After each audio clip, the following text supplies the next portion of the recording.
Sam, what do you think of this point? What do you think and why narcissism started to spread and to increase in modern times that way, in a notable way? We can notice that narcissism increased in a clear way. What's your explanation for that? I'm going to present a nosology, in other words, a classification of narcissism, which is not very common, but I think is very helpful, with your permission. There is the first layer of clinical narcissism, and that is the post-traumatic condition. Narcissists, people diagnosed with narcissistic personality disorder, usually have been traumatized and abused as children. They've been exposed to what we call adverse childhood experiences, or ACEs. And as a reaction to the trauma, they developed defenses. And one of the defenses was the false self. It's a kind of imaginary friend who is godlike and is protective of the child.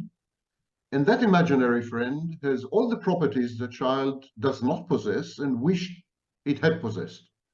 So this imaginary friend is all-powerful, all-knowing, brilliant, perfect. In short, it's a deity, it's a godlike entity. And then the child merges with his false self and becomes a narcissist later in life. So there is this post-traumatic reaction. Now, when I say abuse and trauma, I don't only mean sexual abuse or physical abuse. I mean, for example, a parent who is absent, emotionally absent, Yes. indifferent. A parent who is overprotective of the child, doesn't allow the child to get in touch with peers or with reality. A parent who instrumentalizes the child, uses the child as a tool to gratify the parent's wishes and fantasies and dreams and needs. A parent who parentifies the child, uses the child as a parent figure. So the parent becomes the child and the child becomes the parent. That's a form of abuse. Any refusal by the parent to accept the emerging boundaries of the child, to allow the child to separate and to become an individual, that is abuse. And a reaction to this could be codependency, could be even borderline personality disorder, if there is sexual abuse and so on. But in, luckily, a minority of the cases, the reaction is pathological narcissism. So that's the first layer. That's the clinical psychological layer. But on top of that, like a pyramid, we have other layers. So the second layer is what I call the reactive layer. The reactive layer is people want to be noticed. People want attention. People want to be seen. People want to stand out. And today, in big cities, in our modern civilization, it's very difficult to compete with hundreds of millions of other people or with billions of other people online for attention. So in order to be noticed, in order to be seen, you need to escalate your behavior. You need to stand out by being unique, by being special. In other words, you need to act as a narcissist. And the question is, why do we need to be seen? The need to be seen is a survival strategy. A baby that is not seen is a dead baby. The baby needs to attract the attention of the mother and later on the father in order to survive. So you are connecting the mode of survival mode with narcissism. Yes. So it's fight, flight, freeze, survival mode. Right? Yes, that's what I'm trying to say, that narcissism is not merely a clinical condition. It is actually intimately linked to our primordial, initial, infantile survival strategies that we developed.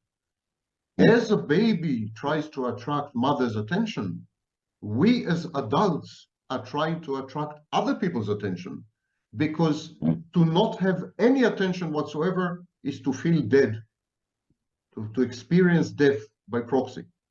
And then there is a third layer, and that is the societal layer.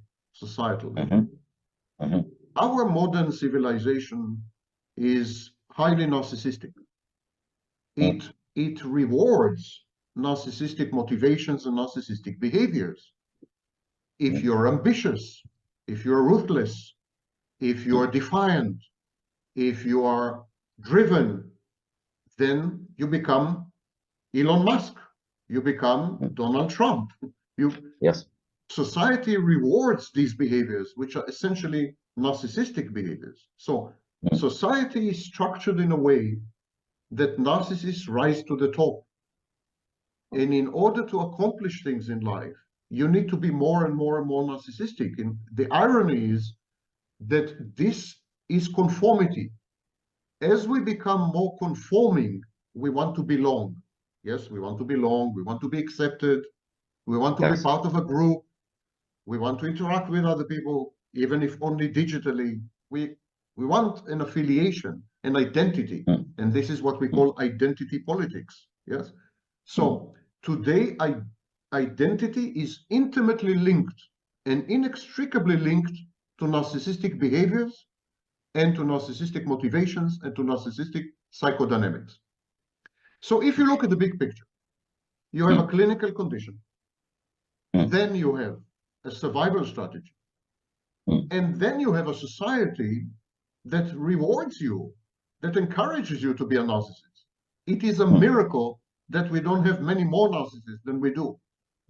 Because everything around you, everything inside you encourages you to become a narcissist. It's feeding the idea. Yes, we call it reinforcement. Yes. There is positive reinforcement. Yes. For being a narcissist, and there are quite a few negative reinforcements if you refuse to be a narcissist.